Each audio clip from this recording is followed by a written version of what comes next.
ሰላም ጤና ይስጥልን አድማጭ ተመልካቾቻችን ጥቅምት 18 2018 ዓ.ም ላይ እንገኛለን። ዕለቱ የጥቅምት ወር 18ኛው ቀን እንዲሁም ደግሞ 2018 ዓ.ም 18ኛው ዓመት ከ2000 በኋላ ላይ እንገኛለን። ዕለቱና ቀኑ በተመሳሳይ አቆጣጠር ውስጥ ነው የሚገኙት። መረጃና ዘገባዎችን እየተከታተላችሁ አብራችሁ እንድትቆዩ ነው በአክብሮት የምጋብዛችሁ። መረጃና ዘገባዎችን እየተከታተላችሁ ሀሳብ አስተያየት ቢኖራችሁ ጥቆማ ዜና@gmail.com ላይ ሀሳብ አስተያየቶቻችሁን እየጻፋችሁ እየተከታተላችሁ አብራችሁን ቆዩ። ዛሬ በዚህ ሰዓት እንግዲህ በጠቅላይ ሚኒስትር አብይ አህመድ ተወካዮች ምክር ቤት ለቀረቡ ጥያቄዎች ማብራሪያ እየሰጡ ነው የሚገኙት። የሀገሪቱ ሚዲያዎች ይህንን በቀጥታ እያስተላለፉ ነው የሚገኙት። ያው እንግዲህ ይህንን በተመለከተ ከምታደርሱኝ አስተያየቶች መካከል መንግስት ሚዲያዎች ላይ የሚቀርቡ ዘገባዎችን በተመለከተ ብዙም በዚህ ሚዲያዎች በአስተያየትም በሌላ መንገድ ባይቀርቡ የሚሉትን እገነዘባለሁ። ይህንን አስተያየት ተመልክቻለሁ። ግን የመንግስት ሚዲያዎች የሚያቀርቧቸው ዘገባዎችና መረጃዎች በተጠየቅ በማነጻጸሪያ በማስተያ እውነታውን ደግሞ ህዝብ እንዲያውቀው በማረጋገጫ ሀሳቦች መቅረብ የሚገባቸው ይሆናሉ። የመንግስት ሚዲያዎች ያቀረቡት እንግዲህ በዛ ልክ ተሰምቶ ይቀራል ወይ? እውነታውስ ምን ይመስላል የሚለውን ለማነጻጸር ነው። በተለይ በኢኮኖሚ፣ በፖለቲካ፣ በዲፕሎማሲ፣ በጸጥታ ጉዳዮች ላይ የሚያቀርቧቸው ጉዳዮች አሉ። እሱ የመንግስት የሚዲያዎች የሚያቀርቡት የፕሮፓጋንዳ ባህሪ ያለው ወይም ደግሞ የመንግስትን ፍላጎት መሰረት አድርጎ እንጂ ከነባራዊ ሁኔታዎች ጋር የሚጣጣም አይደለም። ብዙ ጊዜ ይታወቃል። በተለይ መንግስት ሚዲያዎች በኢትዮጵያ ውስጥ የመጣ የሄደውን ነው ሲያገለግሉ የሚኖሩት እንጂ የህዝብን ብሶት የህዝብን ጉዳይ አንድም ቀን ወደፊት አስቀድመው የተናገሩበት ጊዜ የለም። ከዚህ አንጻር የመንግስት ሚዲያዎች እየተናገሩ ህዝቡ ምን እየሰማ ነው፣ መሬት ላይ ምንድን ነው ያለው የሚለውን ለማስተያየት ነው አንዳንድ ጉዳዮች ላይ በእንደዚህ አይነት ጉዳዮች ላይ ሀሳቦች የሚቀርቡት እንጂ የመንግስት ሚዲያማ ያው የመንግስት ሚዲያ ዘግቦታል። የመንግስት ሚዲያ ለተደራሾቹ ተደራሽ አድርጓል። እውነታው ግን እሱ ነው ወይ የሚለውን ደግሞ መሞገት፣ ማሳየት፣ ማነጻጸርና እውነታውን ማጋለጥ ያስፈልጋል። ስለዚህ ከዚህ አንጻር እንግዲህ ዛሬም በቀጣይ እየተላለፈ ካለው የጠቅላይ ሚኒስትሩ ምላሽ ውስጥ በተለይ በኢኮኖሚ ጉዳይ የተናገሯቸው ነገሮች እንግዲህ መላ ኢትዮጵያዊ መሬት ላይ ያለውን የሚያውቀው ነው። በተለይ የዛሬው ጠቅላይ ሚኒስትር የአብይ አህመድ የኢኮኖሚ ማሻሻያ ሪፖርቶችን በተመለከተ ትልልቅ አሃዛዊ ቁጥሮችን በማምጣት በከፍተኛ ብልጽግና ውስጥ የምትገኝ ሀገር በእድገት የምትገኝ ሀገር መሆኗን የሚያሳይ ነው። ንጽጽራዊ ቁጥሮችን በዚህ መንገድ ነው ሲያቀርቡ የዋሉት። እውነታው ግን እሱ ነው ወይ የሚለው ጉዳይ እንግዲህ ሁሉም ኢትዮጵያዊ በየበሩ ሊያየው ይችላል። ጠቅላይ ሚኒስትሩ አሁን ከተቀመጡበት አዳራሽ ወጣ ብለው ወደ ሰሜን ኢትዮጵያ 100 ኪሎ ሜትር መጓዝ እንደማይችሉ፣ ወደ ምዕራብ ኢትዮጵያ 100 ኪሎ ሜትር መጓዝ እንደማይችሉ፣ ወደ ምስራቅ ኢትዮጵያን በተመሳሳይ እና ያክል መሄድ እንደማይችሉና አገሪቱን የሚያስተዳድሯት ከተቀመጡበት ወንበር በጥቂት ሜትሮች ርቀት ላይ ብቻ መሆኑን ያውቁታል። ኢትዮጵያ ሕዝብም እሱን ያውቀዋል። ሌላው ቀሪው የአገሪቱ አካባቢ በወታደራዊ ኮማንድ ፖስት ስር ነው የሚገኘው። አሁን እንግዲህ ባለፈው አንድ አድማጭ ተመልካች የትዝብት ሲያደርስ ነበረ። ባለፉት 10 ዓመታት በኢትዮጵያ ጎዳናዎች ብዙ ጊዜ ይታዩ የነበሩት ዶዘር፣ ሴኖትራክ፣ ኤክስካቫተሮች እነዚህ ተሽከርካሪዎች ነበሩ። እነዚህ ተሽከርካሪዎች ደግሞ በከተሞች ጎዳናዎች ላይ ይታዩ የነበሩት አንድም በግንባታ ስራ ወይም ደግሞ በሌላ መሰረተ ልማት ግንባታ ላይ ነው እነዚህ ተሽከርካሪዎች ይታዩ የነበረው። አሁን በሚገርም ሁኔታ ከነዚህ ተሽከርካሪዎች ውስጥ ሴኖትራክ የሚባለው ተሽከርካሪ በአማራ ክልል፣ በኦሮሚያ ክልል፣ በሌሎች አካባቢዎች ይሄ ተሽከርካሪ እንደ ወትሮ አፈር ጭኖ የተፈጨ አሸዋ ጭኖ እንዲሁም ደግሞ የግንባታ ቁሳቁስ ብረትን ጭኖ አይደለም የሚታየው። አንድም በመንግስት ወገን ያለ የታጠቀ የመከላከያ የአድማ ብተና የሚሊሻ ኃይል እንዲሁም ደግሞ በሌላ በተቃራኒው ደግሞ በተፋላሚዎች በኩል የነሱ ታጣቂዎች ጭኖ ነው ሲኖትራክ ከወዲያ ወዲህ ሲንቀሳቀስ የሚያሳየው። ስለዚህ ሀገሪቱ ውስጥ ያለው ሁኔታ ይህን ነው የሚያሳየው። በየትኛውም ከተማ ውስጥ በ10 ሜትር ርቀት ውስጥ የሚታየው መለዮ የለበሰ ወታደር ነው። በ10 ሜትር ርቀት ውስጥ የሚታየው መለዮ ወይም ደግሞ ሬንጀር የተቀቡ ወታደራዊ ፓትሮሎች ናቸው። የሀገሪቱ ሁኔታ ይህንን ነው የሚመስለው። አብይ አህመድ ግን ዛሬ ያቀረቡት የሀገሪቱ ሪፖርት ሲታይ ምናልባት በቅርብ ጊዜ የነ ደቡብ ኮሪያን የመሰለ ደቡብ ኮሪያ ፕሬዚዳንት ወይም ደግሞ ጠቅላይ ሚኒስትር በዚህ ልክ ሪፖርት ሊያቀርቡ አይችሉም። ወይም ደግሞ የሲንጋፖርም በዚህ ልክ ሪፖርት ሊያቀርቡ አይችሉም። ሰውየው የሚያወሩትና መሬት ላይ ያለው ሁኔታ በፍጹም የተለያየ ነው። ኢትዮጵያ ትልቅ ሀገር ስለሆነ ትልልቅ ቁጥሮች አብረው ሊወጡ ይችላሉ። ይሄ ግን አሁን ነባራዊ ሁኔታውን ያሳያል ወይ የሚለው ጉዳይ እሱ ሊገለጽ የሚችለው መሬት ላይ ባለው ተጨባጭ ሁኔታ ነው። የአንድ ግለሰብ የኤክስፖርት ወይም ደግሞ የኢምፖርት አይተም በድምሩ በዛ ቁጥር ልክ ሊገለጽ ይችላል። ኢትዮጵያ ግን ትልቅ ሕዝብ ነው፣ ትልቅ ሀገር ነው። በዚህ ሀገር ውስጥ እየሆነ ያለው ነገር ምንድን ነው የሚለውን ያው ሁሉም ዜጋ እየኖረው ያለ ስለሆነ እሱ የሚገነዘበው ነው። ለማንኛውም አብይ አህመድ እንግዲህ የኢኮኖሚ ማሻሻያውን ኢትዮጵያን በዓለም ቀዳሚ እድገት ካስመዘገቡ ሀገራት ቀዳሚዎቹ አድርጓታል ብለዋል። እንግዲህ በቀጣዩ ከብቸኛ የምክር ቤት አባላት እንግዲህ ጥያቄዎችን ከሚያቀርቡ መካከል የአብን የባህር ዳር ተመራጭ ዶክተር ደሳሌ ጫኔ ያቀረቧቸው ጥያቄዎች አሉ። ዶክተር ደሳሌ ጫኔ ባለፈው የፕሬዝዳንት ታዬ አጽቀሥላሴ ሁለቱ ምክር ቤቶች ሲከፈቱ ያደረጉትን ንግግርና በኢትዮጵያ ውስጥ ያለውን አጠቃላይ ሁኔታ በተመለከተ የተናገሩት ንግግር መሬት ላይ ያለውን ነባራዊ ሁኔታ የማይገልጽና የሚጣረስ ነው በሚል ያንን በዛ ላይ አስተያየት በመስጠት ነው አብይ አህመድም እንግዲህ ያው ጨለምተኛ እንዳልሆንኩ እንዲገነዘቡና እነዚህ ጥያቄዎች የህዝብ ጥያቄዎች ስለሆኑ ነው የማቀርባቸው በሚል መሬት ላይ ያለውን ነባራዊ ሁኔታ አብይ አህመድ ሲነሱ ወደ ላይ እነዚህ ጥያቄዎች ሲወጡ መስማት የማይፈልጋቸውን ጥያቄዎች ዶክተር ደሳሌ ጫኔ አቅርበዋል። ከዚህ አንጻር ጠቅላይ ሚኒስትሩ የሚኖረው ምላሽ ያው የታወቀም የተገመተ ቢሆንም ግን በኋላ የሚነሱ ነጥብ በነጥብ የምንመለስባቸው ነው። ዶክተር ደሳሌ ጫኔ በዚህ መርሃ ግብር በዚህ ከረፍት በፊት ባለው መርሃ ግብር ምን ምን ጥያቄዎችን አንስቷል? እንግዲህ ደሳሌ ጫኔ ካነሳቸው ጥያቄዎች መካከል በጦርነት ውስጥ ያለው የአማራና የኦሮሚያ ክልል ግጭቶችን በተመለከተ አሁን ግጭቱ ተባብሶ ቀጥሏል። ጉዳቱም በንጹሃን ላይ ተባብሶ ቀጥሏል።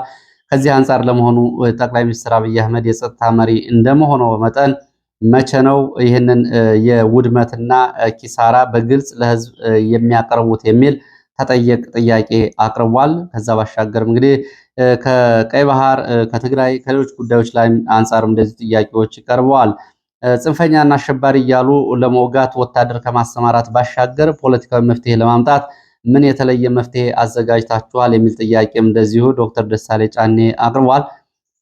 ዶክተር ደሳሌ ጫኔ ካቀረባቸው እንግዲህ ዲፕሎማሲያዊና ቀጠናዊ ጉዳዮች ባሻገር በዋናነት እንግዲህ ኢኮኖሚያዊና የፖለቲካ የጸጥታ ችግር ጦርነቱን በተመለከተ ካነሳው ሁለተኛው የኢትዮጵያ ሕዝብ ጦርነቱ አንገፍግፎታል የሚለው ነው። በትክክል አንገፍግፎታል የሚለው የሚገልጸው ነው።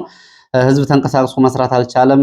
በሌሎቹ ዓለም ሀገራት እንዳለው 50 ዓመት ሙሉ ከራስ የእርስ በርስ ታጣቂ ውጊያ እያደረጉ መቀጠል ይቻላል ወይ የሚሉ ጥያቄዎችን አንስተዋል። የህሊናና የፖለቲካ እስረኞችን መንገላታት፣ ፍትህ ማጣት፣ በቤተሰቦቻቸው ላይ እየደረሰ ያለውን ጉዳትን በተመለከተ ለምክር ቤትና ለኢትዮጵያ ህዝብ በቀጥታ በሚተላለፍ ሚዲያ ይህንን አንስተዋል። በህግ ማስከበር ስም የሚፈጸመው እስራትና ቀጣይ ይደረጋል የተባለው ምርጫ በተመለከተ እንደዚሁ የተለያዩ ጉዳዮች ተነስተዋል። ይህንን እንዴት ይመልሳሉ ጠቅላይ ሚኒስትሩ? ከተለመደው አግባብ ውጭ ይህንን ሰላም ለመፍታት ለመደራደር ዝግጁ መሆናቸውን ይገልጹ ይሆን የሚለውን ጉዳይ አብረን የምናየው ይሆናል። በኢኮኖሚ ጉዳይ ላይ ግን ተአምር ሰርቻለሁ ነው የሚሉት። ኤክስፖርትን በተመለከተ ስንዴን በተመለከተ የሩዝ ምርትና የቡና ምርትን በተመለከተ ትልልቅ ቁጥሮችን በማስቀመጥ ተአምር ተሰርቷል ነው የሚሉት። ሆኖም ግን አሁን በኢትዮጵያ ውስጥ ስንዴ ባለፈው በመጥፋቱ ከውጭ እንዲገዙ ሰሞኑን የወጣ ደብዳቤ ሁላችሁም ተመልክታችኋል። ከውጭ ሀገር የዳቦ ቤቶች የጠቅላይ ሚኒስትሩ ባለቤት ጭምር የሰሯቸው ዳቦ ቤቶች ጎንደር የተሰራው ዳቦ ቤት በዱቄት እጥረት ምክንያት ነው የቆመው። ጠቅላይ ሚኒስትሩ ግን በስንዴ ምርት ይህንን ሲያቀርቡ ነበር። በአጠቃላይ እንግዲህ በተለይ ጠቅላይ ሚኒስትሩ የለውጡ መንግስት በሚል ነው በተደጋጋሚ የገለጿቸው። የለውጡ መንግስት ከዛኛው ከኢህአዴግ መንግስት ጭምር ይሻላል ያሉትን ነገር አንድ ነገር ከዚህ ከኢኮኖሚ እድገቱ ጋር ተናግረዋል። የኢትዮጵያ እድገት ከዚህ በፊት እንዳለው ቁጥር ብቻ አይደለም በሚል እንደዚሁ የስሜት ህዋሳቶች ያሏችሁ ማሽተት የምትችሉ አሽትቱት፣ በጆሮአችሁ መስማት የምትችሉ ስሙት፣ እንዲሁ ደግሞ በአይናችሁ ማየት የምትችሉ ማየት ትችላላችሁ ነው ያሉት። እንግዲህ የኢትዮጵያ ህዝብ እያየ ያለው እያሸተተ ያለው እየሰማ ያለው የራሱ ስሜቱ የሚሰበስብለት ነው። አብይ አህመድ የሚሉትን ነው ወይ የሚለው ነው። አሁን አብይ አህመድ በጣም ከመታበያቸው የተነሳ የኮሪደር ልማቱን በተመለከተ እንዴት ሰራችሁት የሚለውን ጥያቄ ማስተናገድ አቅቶናል ነው የሚሉት። በዋናነት እንግዲህ ከባለፈው የለውጡ መንግስት ከኢህአዴግ አንጻር በእርሻ ምርቶች ላይ በተለይ በኤክስፖርት በስንዴ፣ በሩዝ፣ በተለያዩ የእርሻ ምርቶች ላይ ባለው ሁኔታ ግብርና መር ኢኮኖሚ ይከተላል በተባለበት ዘመን ከነበረው ጋር በፍጹም የማይነጻጸር የግብርና ኢኮኖሚ በታምር እየታየ ነው ሲሉ ተናግረዋል። እንግዲህ የገበያ ዋጋ ንረትንም በተመለከተ ከሚሊኒየም በኋላ እኛንን ያስቆምነው በእጅጉ ቀንሷል ሲሉም ይህንንም ተሰምተዋል። እንግዲህ እነና ሌሎች የኢኮኖሚ ጉዳዮች ላይ በርከት ያሉ ጉዳዮችን ነው ያነሱት። በተለይ ንግድ ባንክን ከሞት ታድገነዋል፣ 900 ቢሊዮን ብር እንደዚሁ መድበን ነው እያወጣ ነው። ከብሔራዊ ባንክ ምንም ሳንበደር ባለፈው ዓመት እንደዚሁ ዘመኑን ጨርሰናል። ስለዚህ ጆሮ ያለው ይስማ፣ እድገታችን ይመልከት። ዓለም ባንክ የሚያወጣውን የኢትዮጵያ የኢኮኖሚ ድቀትን ሪፖርት ከመስማት ይህንን ተመልከቱ በሚል እንግዲህ በዚህ ውስጥ እኔን ጎልቼ እወጣለሁ የሚለውን ነገር ለማሳየት ሞክረዋል። እንግዲህ የሀገሪቱ ሁኔታ ግን በታይቶ በማይታወቅ ሁኔታ ኢትዮጵያ በብድር ውስጥ ነው የምትገኘው። የብድር ጫና ውስጥ ነው የምትገኘው። የብድር ድርድሮችና የብድር ማሻሻያዎችን ለማድረግ ተደጋጋሚ ውይይቶች እንኳ ከሽፈው ነው የሚገኙት። ሰሞኑን የዩሮ ቦንድ እንኳ ጉዳይ ጋር በተያያዘ ያው ሁሉም ኢትዮጵያዊ የሚያውቀው ነው። በተለይ ምጣኔ ሀብትና ኢኮኖሚን የሚከታተሉ አብይ አህመድ ግን ይህንን ነው እየተናገሩ ያሉት። በቀጣይ በተለይ ከጦርነቱን ጋር ከቀይ ባህር ከአፍሪካ ቀንድና ከተለያዩ ጉዳዮች አንጻር የተነሱ ጉዳዮች ላይ በተመለከተ ያው የተለየ ነገር ይጠበቃል ባይባልም እንኳ ምን ያንጸባርቃሉ የሚለውን አብረን የምናየው ይሆናል። እሱን እመለስበታለሁ። ወደ ሌሎች መረጃዎች ሲሄድ ወልቃይትን በተመለከተ የአማራ ማህበር መግለጫ አውጥቷል። ህወሓትም መግለጫ አውጥቷል። የሳልሳይ ወያኔም እንደዚሁ መግለጫ አውጥቷል። የአማራ ማህበር ሰሞኑን የጠቅላይ ሚኒስትሩ የምስራቅ አፍሪካ ጉዳዮች አማካሪ አቶ ጌታቸው ረዳ ወደ ወልቃይት ከሄዱ በኋላና በወልቃይት ከነ ኮሎኔል ደመቀ ዘውዱ ጋር ከተነጋገሩ በኋላ የአማራ ማህበር ጉዳዩን በተመለከተ መግለጫ አውጥቷል። እንግዲህ ጉዳዩ በጥንቃቄ ሊታይ የሚገባው በሚል ባወጣው መግለጫ እንግዲህ የብልጽግና ባለስልጣናትን ስምሪት በተመለከተ እንደዚሁ እንደማይቀበለው ማህበሩ አስታውቋል። እንግዲህ የአማራ ማህበር በአሜሪካ ትሪፕል ኤ እየተባለ የሚጠራው ማህበር በብዙ ጉዳዮች ላይ ከብዙ ማህበራት አንጻር የሚታዩ ስራዎችን የሚሰራ ማህበር ነው። በየሳምንቱ ጦርነቱን ሪፖርቶች በሰነዶች ያወጣል። ለዚህ መረጃ ሰብሳቢዎችን እንግዲህ በእንግሊዝኛና በአማርኛ ሪፖርት የሚያዘጋጁ ሪፖርተሮችን ቀጥሮ የአማራ ጉዳዮችን በወለጋም በማይካድራም በመሰነድ እንግዲህ በቅርብ ጊዜ ካሉት ማህበራቶች ውስጥ የሚታይ ስራ እየሰራ ያለ ነው። ይሄ ነው እንግዲህ ተቃውሞን ያቀረበው። ከአሜሪካ ሴናተሮች እና ከአሜሪካ የኮንግረስ አባላት ጋርም እንደዚሁ የማህበሩ ተወካዮች እነ ቴዎድሮስ ትርፌ በተደጋጋሚ ይገናኛሉ። በአማራ ህዝብ ላይ የአብይ አህመድ መንግስት እየፈጸመ ያላቸውን ግፎች ለሴናተሮች እና ለምክር ቤት አባላት በቀጥታም በሪፖርት በማቅረብ በኩል እንደዚሁ አስተዋጽኦአቸው ይታወቃል። በመግለጫቸው ይህንን ብለዋል። ብልጽግናና ስምረት በወልቃይት አማራ ህዝብ ሞትና መፈናቀል ላይ ቅቡልነት የመፈለግ አደገኛ ጨዋታ በአስቸኳይ ሊገታ ይገባል ብለዋል። እንግዲህ ያው ስምረት ያሉት የጌታቸው ፓርቲ ነው። ብልጽግና ደግሞ ያው ብልጽግና ነው። የአማራ ወጣት ከባህር ዳር እስከ ደሴ ከጎንደር እስከ ደብረ ብርሃን ወልቃይት ብረሳሽ ቀኝ ትርሳኝ ወልቃይት አማራ ነው፣ ራያ አማራ ነው፣ ጠለምት አማራ ነው የሚል መፈክር ይዘው እስከ አፍንጫው የታጠቀውን የአጋዚ ኃይል በአደባባይ መጋፈጥ የጀመሩበት የዛሬ 10 ዓመት ነበር። ከነዚህ ወጣቶች መካከል በአገዛዙ በአደባባይ ተረሽነው መስዋዕትነት የከፈሉት በርካቶቹ ሲሆኑ በርካቶቹም የዛ ወቅት የአማራ ተጋድሎ ተሳታፊዎች በመቶ ሺዎች ወደ ትግሉ አምጥተው ተጋድሏቸውን አሁንም እንደቀጠሉ ይገኛሉ። ከ10 ዓመታት በፊት በመላ አማራ የተቀጣጠለው ትግል መንፈስ በወልቃይትና ራያ አማራዎች ለ10 ዓመታት የዘለቀ ጀግንነት የተሞላበት ትግል ሀገር አቀፍ አጀንዳ እንዲሆን ከማድረግ ባለፈ አድማሱን አስፍቶ የትግራይ ህዝብ ነፃ አውጪ ግንባር ትህነግ አገዛዝን ከመንበረ ስልጣን አባሯል። ይህ መስዋዕትነት ቀጥሎ የአማራ ኃይሎች ባደረጉት ተጋድሎ የራያና የወልቃይት የአማራ ህዝብ ራሱን ከትህነግ አገዛዝ ራሱን ነፃ አውጥቶ በነፃነት ራሱን ማስተዳደር ጀምሮ የነበረ ቢሆንም የራያ አማራ በአማራ ብልጽግና መስዋዕት አቅራቢነት በስምረት አመራሩ ጌታቸው ረዳ መሪነት በአብይ አህመድ አገዛዝ ትእዛዝ ለትህነግ ኃይሎች ማባባያነት ለመስዋዕትነት ተሰጥቶ በጅምላ ግድያና እገታ ለከፍተኛ ስቃይ በትድጋሚ ተዳርጎ ይገኛል። ከሰሞኑ ደግሞ በብልጽግና ስልጣን ህሊናቸው የታወረ የወልቃይት ጠገዴ ሰቲት ሁመራ ዞን የብልጽግና አመራር አባላት በተለይም የዞኑ አመራር የሆኑት ኮሎኔል ደመቀ ዘውዱና እሸተ ደምለው ከትግራይ ሰፋሪን ለመመለስ በሚል ሰበብ በራያ አማራ ላይ የተፈጸመውን በወልቃይት አማራ ላይ ለመድገም ደፋ ቀና በማለት ላይ ናቸው። ለዚህም ፕሮጀክት ሲባል የአማራ ብልጽግና ፓርቲ ካድሬዎች አረጋ ከበደ፣ እሸተ ደምለውና ኮሎኔል ደመቀ ዘውዱ በቅርቡ በአዲስ አበባ ከኦሮሞ ብልጽግና ፓርቲ አመራሮች ጋር ተሰብስበው ሚስጥር የሆነው ውሳኔ ትዕዛዝና ዝርዝር አፈጻጸም ተሰጥቷቸው የተመለሰ ሲሆን ከኦሮሞ ብልጽግናና የትግራይ ዲሞክራሲያዊ ስምረት ፓርቲ በተሰጣቸው አቅጣጫ መሰረት የትግራይ ሰፋሪዎችን ለመቀበል ከፍተኛ ዝግጅት በሚል አማራዎች መካከል ደረጃ በመውጣት ግማሹ አማራ አዲስ ሰፋሪዎችን ቦታ ለመክፈት የምትሄዱበት ፈልጋችሁ ሂዱ በሚል የኦሮሞ ብልጽግና አመራር ምግባር እየደገሙና የአማራ ህዝብን የመንቀሳቀስ መብት የመገደብ የጅምላ የማፈናቀልና የሀገር አልባ የማድረግ ወንጀል ለመፈጸም በመንቀሳቀስ ላይ ይገኛሉ። በተጨማሪም ለዘመናት ለማንነቱ ቆርጦ ተጋድሎ በማድረግ አይበገሬነቱን ያሳየው የወልቃይት አማራ ህዝብ የማይካድራ ጭፍጨፋን ጨምሮ በሰሜን ኢትዮጵያ ጦርነት ወቅት እንዲሁም በ1970ዎቹ ጀምሮ ትህነግ ለፈጸመው የዘር ማጥፋት ወንጀል ተጠያቂ እንዲሆንና የተጎዱት አማራዎች ካሳን ጨምሮ ተገቢ ፍትህ እንዲያገኙ የሚቀርበውን ፍትህ ጥያቄ አዳፍነን ያለምንም ተቃውሞ ያገዛዙን ትዕዛዝ እናስፈጽማለን በማለት በነዋሪው ላይ ከፍተኛ ማዋከብ በመፈጸም ላይ ይገኛሉ። የአማራ ህዝብ የዘር ፍጅት እየፈጸመበት የሚገኘው የኦሮሞ ብልጽግና አገዛዝ በሁሉም አቀፍ ትግል ስልቶች መፋለም ከጀመረ ዓመታት አስቆጥሯል። የአገዛዙ ምስለኔ ሹማምንት የሆኑት አረጋ ከበደ፣ አሸተ ደምለውና ኮሎኔል ደመቀ ዘውዱን ጨምሮ የብልጽግና ፓርቲ አመራሮች ስለ ወልቃይት ጠገዴ ሰቲት ሁመራ ዞን ጉዳይ ሆነ የሰፊው አማራ ህዝብ ላይ ለመወሰን ምንም ህጋዊ መብቶች ወይም የሞራል መሰረት የላቸውም። ወልቃይት፣ ራያ፣ ጠለምት፣ መተከል፣ ደራ፣ ሌሎችም መሰል ጥያቄዎች ያለባቸው የአካባቢዎቹ የመሬት ጉዳይ ብቻ አይደለም፣ የማንነት፣ የባህል፣ የታሪክ፣ የፍትህ ጥያቄ ጉዳይ ሲሆን አጀንዳውን የአማራ ህዝብ የወል አጀንዳ እንጂ በእነዚህ አካባቢ ህዝቦች ላይ ስልጣን ህሉናቸውን የመሰረቱ የከሰሩ ፖለቲከኞች እንደሚፈልጉት የአንድ አካባቢ ብቻ የተናጠል ጥያቄ አይደለም። ዘላቂ ምላሽ የሚያገኘውም አማራውን እየጨፈጨፈ የሚገኘው የኦሮሞ ብልጽግና ከስልጣን ተባሮ አማራው በመንግስት መዋቅር የውሳኔ ሰጭነት ውክልና ሲኖረው ነው። በመሆኑም የአማራ ማህበር በአሜሪካ በኦሮሞ ብልጽግናና በስምረት ትዕዛዝ ባረጋ ከበደ፣ አሸተ ደምለው፣ ኮሎኔል ደመቀ ዘውዱና የተፈጸሙ ተግባራት እየተደረገ ያለውን አማራን ከወልቃይት የማባረር ዝግጅት ሁሉም አማራ በጽኑ እንዲቃወመው ጥሪውን ያቀርባል። የህዝብ ጠበቃ የሆኑ የአካባቢ ኃይሎች የህዝብን ከዳግም ባርነትና ጭፍጨፋ ለመታደግ የሚችሉትን ሁሉ እንዲያደርጉ ያስገነዝባል። በየአካባቢው የሚፈጸምን ማንኛውም የመብት ጥሰት መረጃ በማጋራት የብልጽግና አገዛዝ ሹማምንት ለሚያደርሱት በደል ታሪክና በህግ ተጠያቂ እንዲሆኑ አገዛዙ እገዛ እንድታደርጉ ጥሪውን ያቀርባል። እንግዲህ የአማራ ማህበር ይህንን እየተደረገ ያለበትን ጉዳይ በዚህ ልክ በመግለጫ ተቃውሞ አቅርቧል።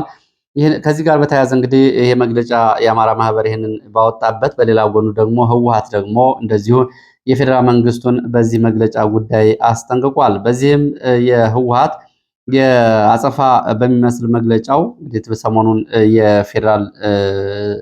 የፌዴራል መንግስት የምስራቅ አፍሪካ ጉዳዮች አብይ አህመድ አማካሪ የሆኑትና የሰላም ሚኒስትር ወደ አካባቢው ከኮሎኔል ደመቀ ዘውዱ ከሄዱ በኋላ ለዚህ የአጸፋ ምላሽ በሚል የፌዴራል መንግስቱ ወቅሷል። ህወሓት ባወጣው መግለጫ በዚህም እንግዲህ በወልቃይት ጠገዴ የሚገኙ ታጣቂዎችን በተፈናቃዮች ጉዳይ የትግራይን ህዝብ ለማሳሳት የያዙትን ስትራቴጂ በአደባባይ እና በድፍረት እያሳዩ ነው ሲል እና ኮሎኔል ደመቀ ዘውዱን እንደዚሁ ህወሓትም ወቅሷል። ህወሓት የፌዴራል መንግስት በሶስት ጉዳዮች ላይ እንዲጠነቀቅ ጠይቃለሁ ብሏል። አንደኛ በወልቃይት የታጠቀ ኃይል በማሰማራቱን እንዲያቆም፣ ሁለተኛ ሽፍታ መመልመሉን እንዲያቆም፣ ሶስተኛ በትግራይ ህዝብ ላይ በደል መፈጸሙን እንዲያቆም አስጠነቅቃለሁ ሲል ነው እንግዲህ ህወሓት የሰጠው መግለጫ። የፌዴራል መንግስቱ ከዚህ ድርጊቱ ሊታቀብ ይገባል ያለው ህወሓት በወልቃይት ሰፋሪ መውጣትና ተፈናቃዮች መመለስ አለባቸው ሲልም እንደዚሁ ህወሓት የፌዴራል መንግስቱ ይህንን ኃላፊነት እንዲወጣ በሚል እንደዚሁ መግለጫ አውጥቷል። እንግዲህ ህወሓት የነ ደብረጽዮን ቡድን ይህንን ሲል፣ የጌታቸው ቡድን ደግሞ ያው እንግዲህ ሌላው አሁን በስም የተለወጠው ህወሓት ደግሞ በቦታው ተገኝቶ ያለውን ያው በሙሉ መረጃ ቀርቧል፣ ሰምታችሁታል። እንግዲህ በአጠቃላይ በወልቃይት አካባቢ አሁን የወልቃይት ሰዎች ይውጡና የትግራይ ተፈናቃዮች ይግቡ የሚለው ደግሞ የህወሓት ንግግር ያው እንግዲህ ለመታረቅ እንኳ ያለውን ወይም ደግሞ ህዝብ አብሮ እንዲኖር እንኳ ያለውን ልዩነት እንዳይጠብ የሚያደርግ ነው። አጠቃላይ እንግዲህ የአካባቢ ተወላጆች ናቸው አካባቢውን እያስተዳደሩ ያሉት። ምንም እንኳ የተለያዩ ጥያቄዎች ቢነሱም ከብልጽግና መዋቅርና አስተዳደር ጋር ግን እነዚህ ሰዎች ወደ የት ሄደው ነው? ከአድዋና ከአዲግራት የሚመጡ ሰዎች አሁን አካባቢውን እንዲቆጣጠሩ የሚደረገው የሚለው ያው የዘመናት የህዝብ ጥያቄ ትግል ነው። ሳልሳይ ወያኔ የሚባለውም እንደዚሁ በተመሳሳይ መግለጫ አውጥቷል። ይህም እንግዲህ እነ ኮሎኔል ደመቀ ዘውዱን በሰብአዊነትና በጦር ወንጀሎችም እንደዚሁን ይጠረጠራሉ ሲል በመግለጫው አውጥቶ ከዚህ አንጻር አሁንም የፌዴራል መንግስቱ ወደ ጦርነት ሊያስገቡ የሚችሉ ድርጊቶችን እያደረገ ነው በሚል የሰሞኑን የጌታቸውን ወደ ሁመራ መሄድ ጉዳይ በተመለከተ የነደብረጽዮን ቡድንና የነደብረጽዮን ፍላጎት ደጋፊ ፓርቲዎችም ይህንን እያሉ ነው የሚገኙት። እንግዲህ ከነዚህ መረጃዎቻችን ወደ ግንባር መረጃዎች ስመለስ ወደ ታሽጋይንት የሚወስደን መረጃ አስከትላለሁ። ትላንትና በታሽጋይንት እንግዲህ በተለያዩ ግንባሮች ውጊያዎች ሲደረጉ ነበር የዋሉት። ሌሊቱንስ ምን ነበር የሚለውን በተመለከተ ተጨማሪ መረጃዎችን አደርሳለሁ። ትናንትና በነበረው ውጊያ በሲቪሊያን ላይ የመንግስት ወታደሮች አሰቃቂ ግድያዎችን ፈጽመዋል። የመንግስት ኃይል ተመልሶ ሌሊቱን ወጥቷል። ይዟቸው የነበሩ የኤፍራታ፣ የበረንታ፣ የሚዳቋ፣ የአማኑኤል ተራሮችን ለቆ እንደዚሁ ወጥቷል። እንደገና ከተማዋን ያጋጥ ከተማን ፋኖ መልሶ ተቆጣጥሯል። ከሚዳቂት ተራራ፣ ከማኑኤል ተራራ፣ ከፍራታ ተራራ በረንታ ተራሮችን ለቆ የወጣው የመንግስት ኃይል በተለይ ሁለቱ ሬጅመንት በውጊያ ከበባ ውስጥ ገብቻለሁ በሚል እንደሆነ ሌሊት ለቆ የወጣው የመረጃ ምንጮቹ የሚገልጹት። እንግዲህ ከዚህ ባሻገር በንጹሃን ላይ አሰቃቂ የሆኑ ግድያዎች ተፈጽመዋል። አንደኛው እንግዲህ የጸጥታ አባላት የሰሩት ግፍ በሚል የመረጃ ምንጮቹ የገለጹት አንድ የፋኖ አባል ነበር። ከ4 ወራት በፊት በነበረው ውጊያ ቆስሎ በቤቱ ውስጥ ነበር። ከ4 ወራት በፊት በነበረው ውጊያ እንግዲህ ጉዳት ደርሶበት ቤቱ ውስጥ ነበር። ትናንት ወደ አካባቢ የመንግስት ኃይል ሲዘልቅ አባቱን መሳሪያውን አምጣ ብለው ወታደሮች ጠሩት። ወደ ካምፕ ወታደሮች ከጠሩት በኋላ የዚህን ፋኖ አባት በቀጥታ እንግዲህ በህዝብ ፊት ነው እየረሸኑት። እንግዲህ በሚያሳዝን ሁኔታ ይሄ እግሩ ጉዳት ደርሶበት አልጋ ላይ ያለ የፋኖ አባልንም እንደዚሁ ልብሱን አስወልቀው በአደባባይ የተራቆተ ገላውን እንደዚሁ በማሳየት በፓትሮል ወደ ካምፕ ይዘውት ሂደዋል። ከዚህ ባሻገር እንግዲህ ይሄ ፋኖ አባል ስዩም ይባላል። አባቱን በአሰቃቂ ሁኔታ የተረሸነው አዳነ ይባላል ነው ያሉት የመረጃ ምንጮቹ። ከዚህ ባሻገርም እንደዚሁ ሀርብ ገበያ ከተማ በቅርብ ርቀት በምትገኘው ቦታ አንድ የባጃጅ አሽከርካሪን ከባጃጅ ላይ አስወርደው የመንግስት ጸጥታ ሰዎች ረሽነዋል ነው የተባለው። እንግዲህ በንጹሃን ላይ የተፈጸሙ ናቸው።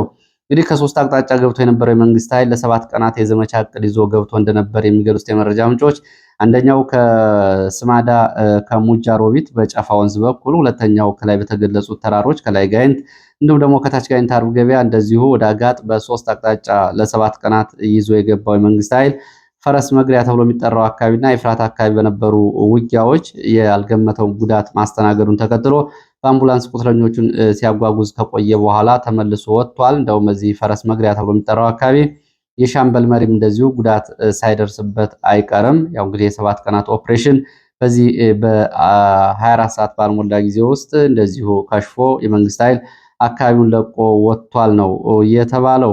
ከዚህ ባሻገር እንግዲህ በተለይ ትላንትና በነበረው በዚህ ቀጠና ዘመቻ ከዚህ በፊት የፋኖ አባል የነበሩ አሁን የብልጽግና ወዶ ገብ የሆኑ ሚሊሻዎች እነዚህን የፋኖ አባላት የታመሙትን እንዲሁም ደግሞ የሚያውቋቸውን መረጃ በመስጠትና በመጠቆም ነው ይህንን ጉዳት እያደረሱት ሲሉም እንደዚሁ የመረጃ ምንጮቹ ገልጸዋል።